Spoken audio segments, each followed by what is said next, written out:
Shalom Bapak Ibu Saudara-saudara. Kita akan memulai ibadah minggu kita dengan topik minggu manusia tidak untuk diperjualbelikan. Untuk itu mari kita berdoa di dalam hati kita masing-masing. Kita berdoa.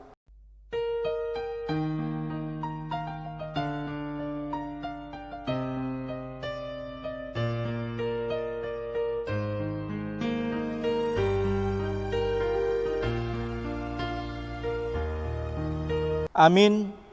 Kita bernyanyi.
Di dalam nama Allah Bapa dan nama anaknya Tuhan Yesus Kristus dan nama Roh Kudus yang menciptakan langit dan bumi. Amin. Dunia ini sedang lenyap dengan keinginannya, tetapi orang yang melakukan kehendak Allah tetap hidup selama-lamanya. Haleluya.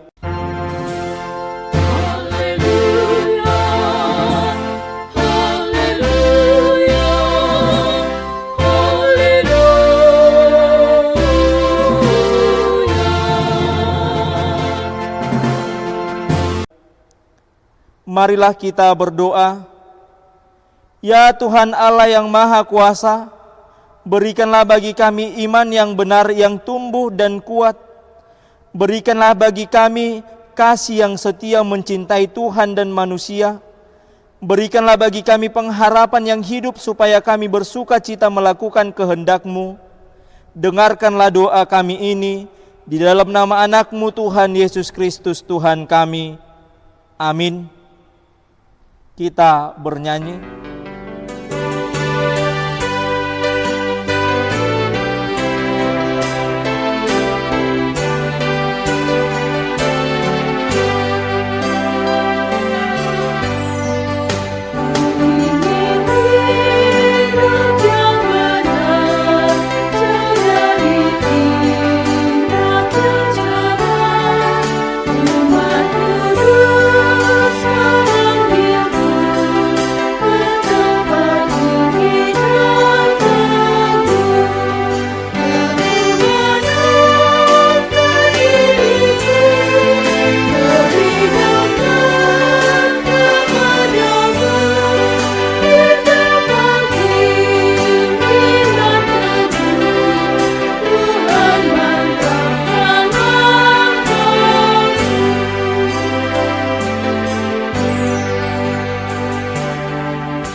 Mari kita dengarkan hukum Taurat Tuhan untuk kita pada minggu ini, yaitu minggu ke-13 setelah Trinitatis, yaitu titah ke-5 sampai titah ke-10.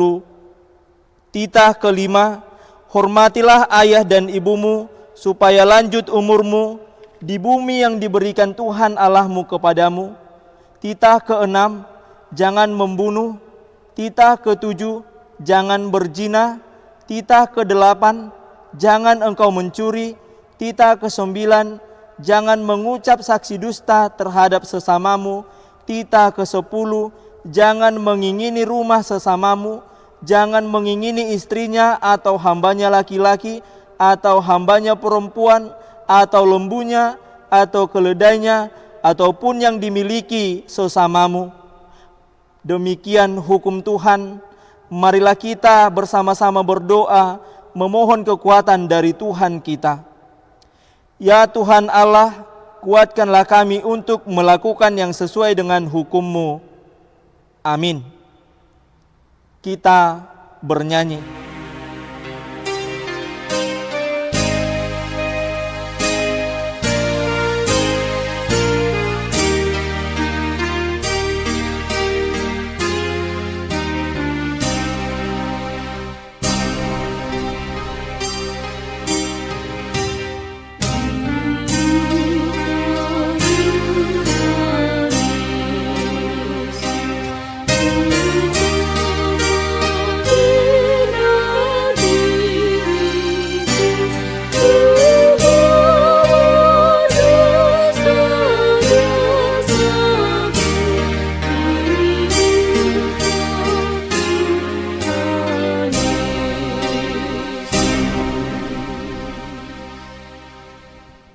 Marilah kita bangkit berdiri dan menyerahkan diri untuk mengaku dosa kita.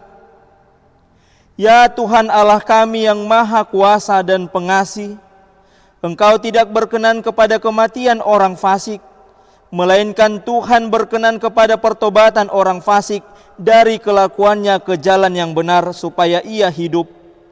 Oleh sebab itu, kami memohon kepadamu, jauhkanlah kami dari segala murka dan hukum-Mu.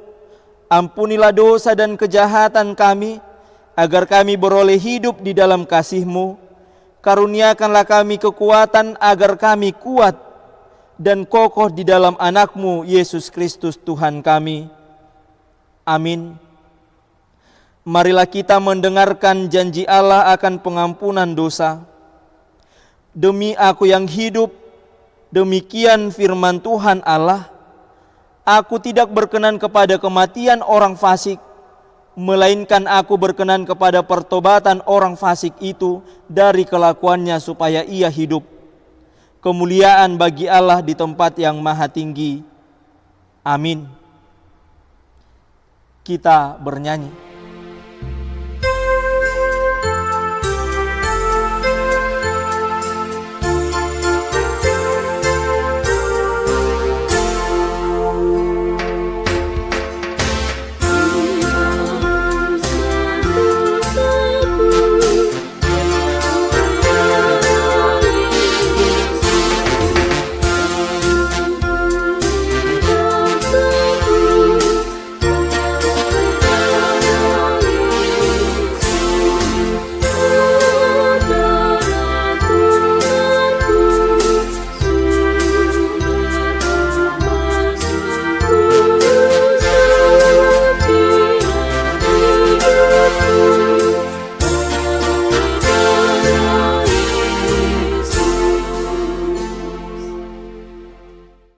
Firman Tuhan yang ditetapkan untuk kita pada minggu ini tertulis dalam Kejadian 37 ayat 23 sampai 30. Demikianlah firman Tuhan. Baru saja Yusuf sampai kepada saudara-saudaranya, mereka pun menanggalkan jubah Yusuf, jubah maha indah yang dipakainya itu, dan mereka membawa dia dan melemparkan dia ke dalam sumur-sumur itu. Sumur itu kosong dan tidak berair. Kemudian duduklah mereka untuk makan. Ketika mereka mengangkat muka, kelihatanlah kepada mereka suatu kafilah orang Ismail datang dari Gilead dengan untanya yang membawa damar, balsam, dan damar ladan, dan perjalanannya mengangkut barang-barang itu ke Mesir. Lalu kata Yehuda kepada saudara-saudaranya itu, apakah untungnya kalau kita membunuh adik kita itu dan menyembunyikan darahnya? Marilah kita jual dia kepada orang Ismail, tetapi janganlah kita apa-apakan dia, karena ia saudara kita, darah daging kita. Dan saudara-saudaranya mendengarkan perkataan itu. Ketika ada saudagar-saudagar Midian lewat, Yusuf diangkat ke atas dari dalam sumur itu.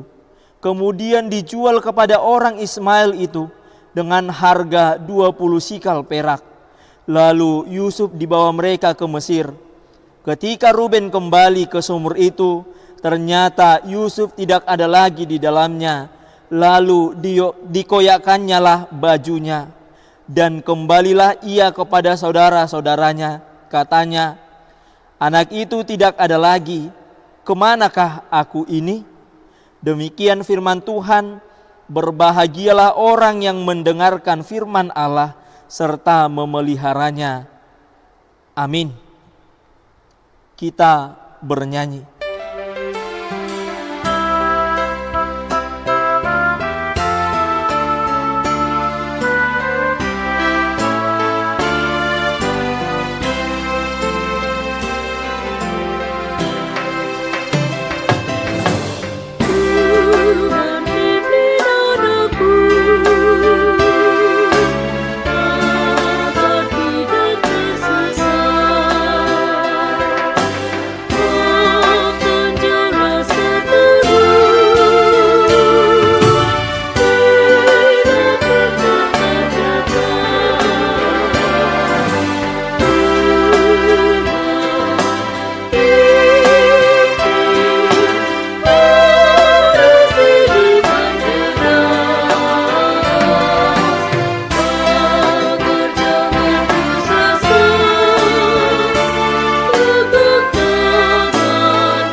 Marilah kita bersama-sama mengaku iman kepercayaan kita, sebagaimana teman-teman seiman di seluruh dunia, kita bersama-sama mengucapkannya.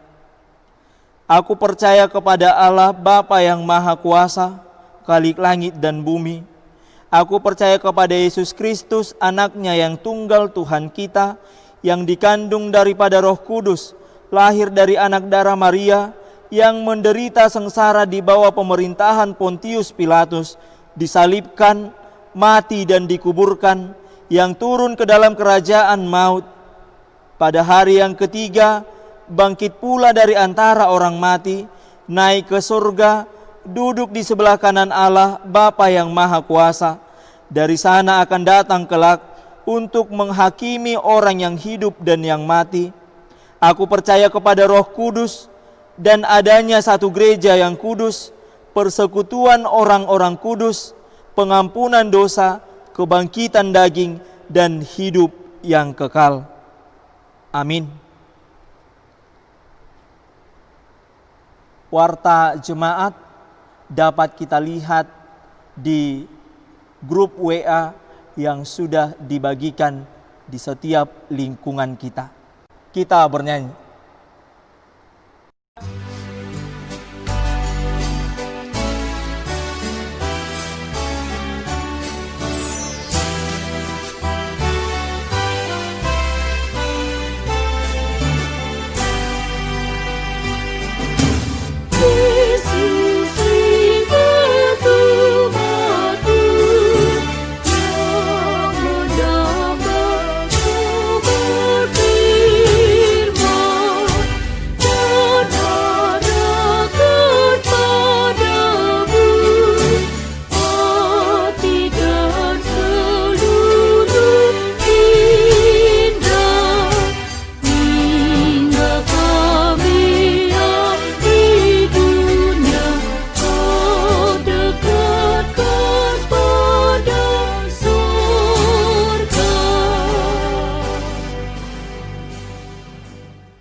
Kita berdoa.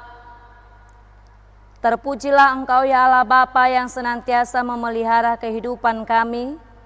Kami bersyukur atas napas kehidupan, secara khusus buat kesempatan ini di mana kami masih dapat mengadakan kebaktian minggu pada saat ini rumah masing-masing jemaat-Mu. Biarlah Tuhan, semuanya itu boleh berguna untuk membangun iman percaya kami, pribadi lepas pribadi.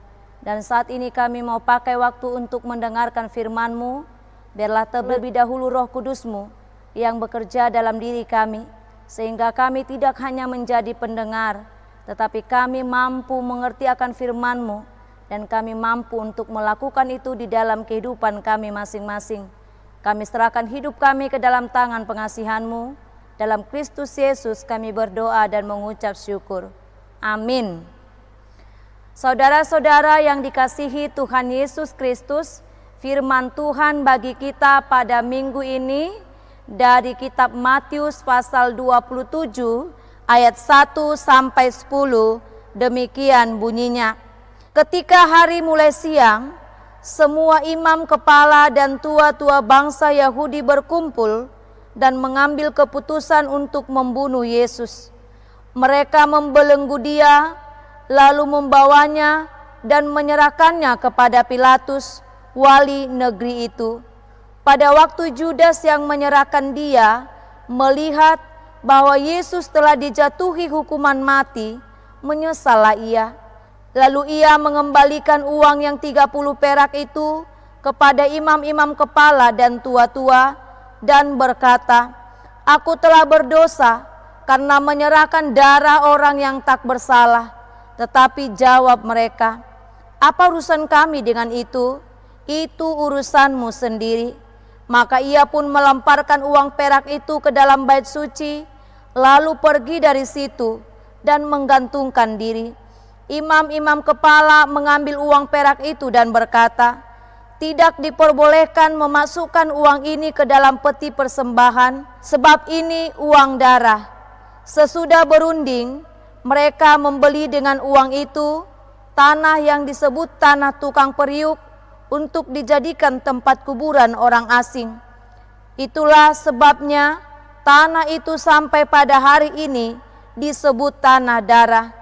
Dengan demikian, genaplah firman yang disampaikan oleh Nabi Yeremia. Mereka menerima 30 uang perak, yaitu harga yang ditetapkan untuk seorang menurut penilaian yang berlaku di antara orang Israel, dan mereka memberikan uang itu untuk tanah tukang periuk, seperti yang dipesankan Tuhan kepadaku. Demikian bunyinya. Saudara-saudara yang dikasihi Tuhan Yesus Kristus, dalam kehidupan sehari-hari kita dapat merasakan bahwa uang tentu memiliki nilai tukar yang sangat penting di dalam kehidupan kita. Secara umum, uang dapat kita pakai untuk mengukur nilai, menukar dan melakukan pembayaran atas pembelian barang-barang dan jasa, juga sebagai alat penimbun kekayaan. Dari hal itu, kita dapat memahami bahwa fungsi uang cukup positif atau memiliki nilai yang cukup baik dalam kelangsungan hidup kita sehari-hari. Namun saudara-saudara yang dikasihi Tuhan Yesus Kristus, dalam 1 Timotius pasal 6 ayat 10 jelas dikatakan di sana bahwa uang juga bisa menjadi akar dari segala kejahatan.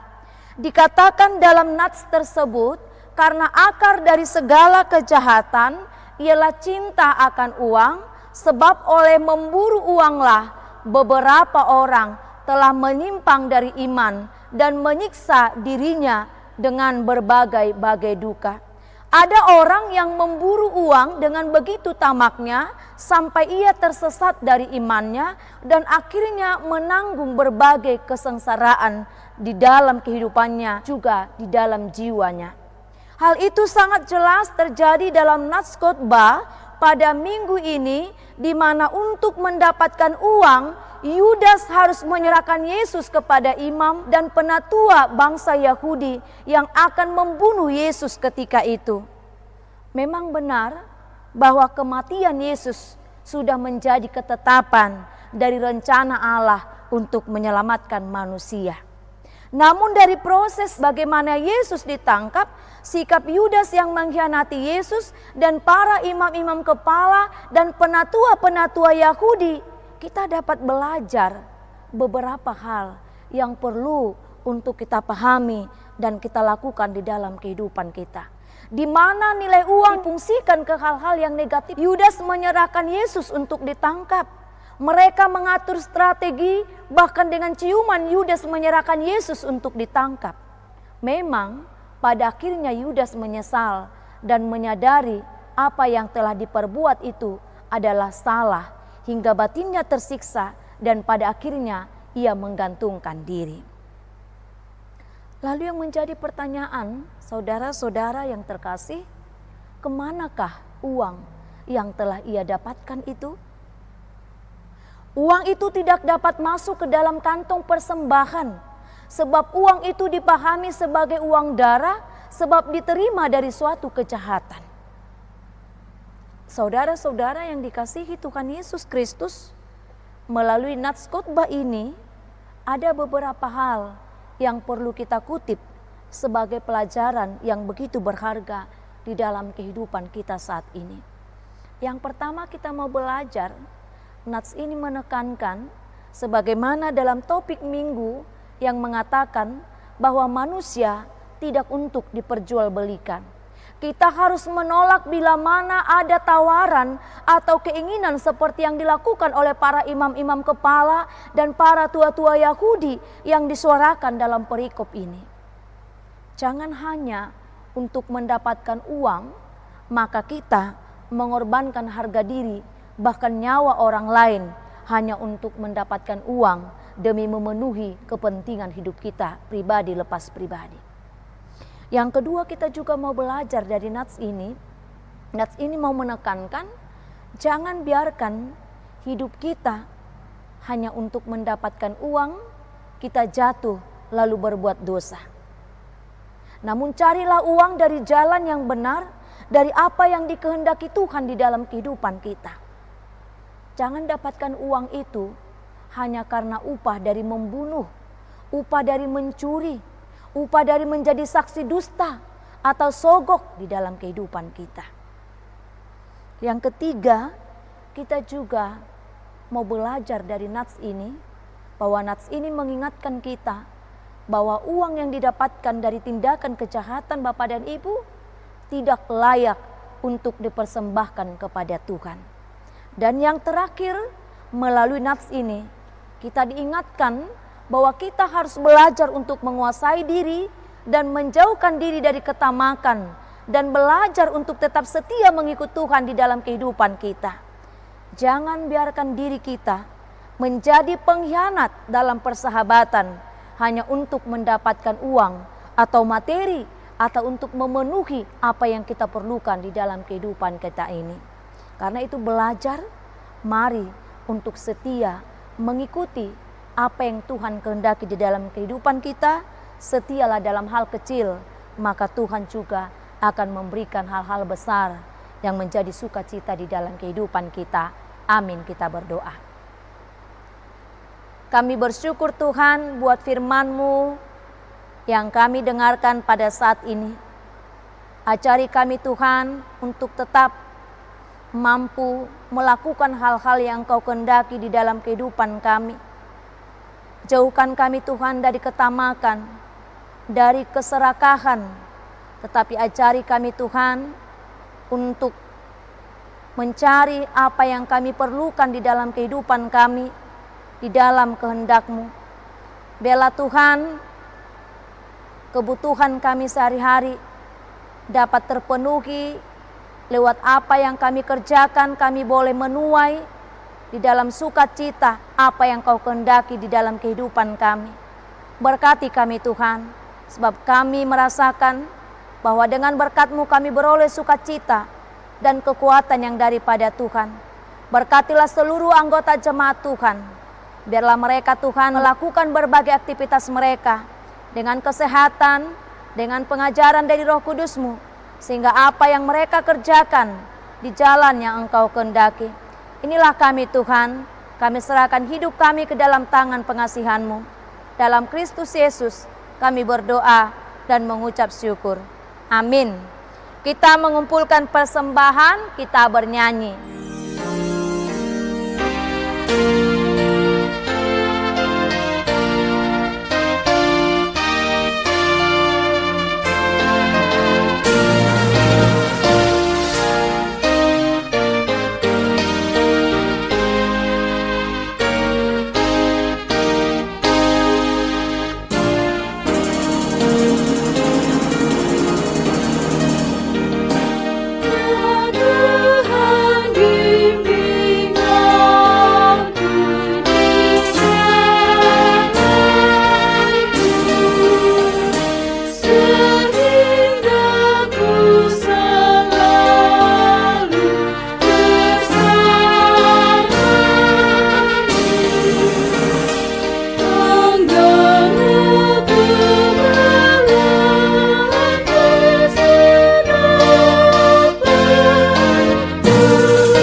Marilah kita berdoa untuk menyerahkan persembahan kita kepada Tuhan. Ya Allah Bapa kami yang di sorga, kami mengaku bahwa Tuhan adalah sumber dari segala karunia yang melimpah dalam kehidupan kami masing-masing. Sebahagian daripada karunia itu, kami serahkan kembali sebagai persembahan kepada Tuhan. Terimalah dan berkatilah persembahan umat-Mu ini, agar dapat kami pergunakan untuk pekerjaan dan pelayanan kerajaan Tuhan di dunia ini. Bukalah hati kami untuk mengenal betapa banyak berkat dan karunia yang kami peroleh dari Tuhan, supaya kami senantiasa bersyukur kepadamu di dalam nama Yesus Kristus Tuhan kami. Amin.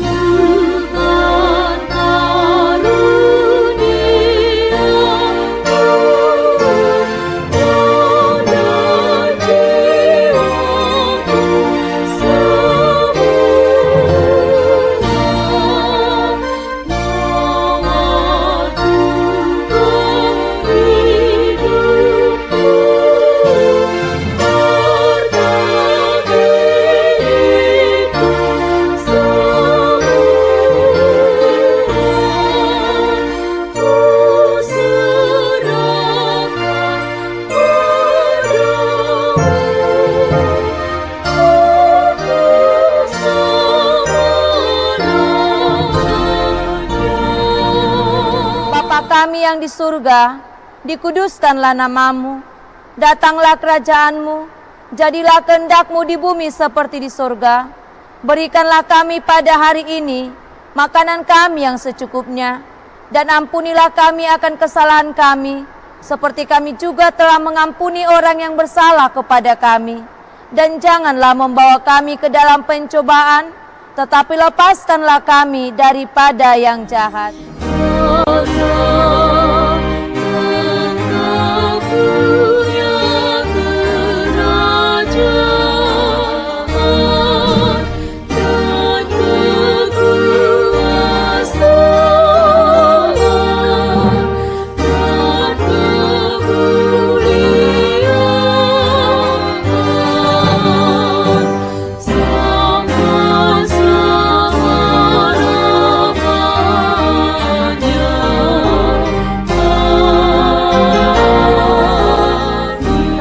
Berkat dari Tuhan.